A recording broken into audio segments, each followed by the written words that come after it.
സ്കൂളിലേക്ക് പോകുന്ന ചേട്ടന്റെ പിന്നാലെ അവൻ വന്ന് താഴെ ആ സ്റ്റെപ്പിൽ വന്ന് കിടക്കുകയാണ്. ചേട്ടൻ പോയ ആ ഒരു സങ്കടം, ആ ഒരു ഫ്രസ്ട്രേഷൻ തീർക്കുന്ന എങ്ങനെയെന്ന് നമുക്കൊന്ന് കണ്ടു നോക്കിയാലോ.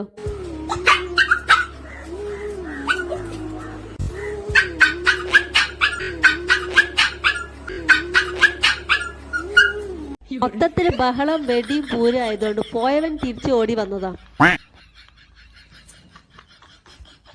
കുറച്ചുകൂടി അവൻ വലുതായി കഴിഞ്ഞാൽ ചേട്ടന്റെ പിന്നാലെ തന്നെ അവൻ ഓടും. പറ്റിയാൽ സ്കൂള് വരെ അവൻ എത്താനും ചാൻസ് ഉണ്ട്. ബഹളം വെച്ചിട്ട് കാര്യമില്ല, ചേട്ടൻ പോയി.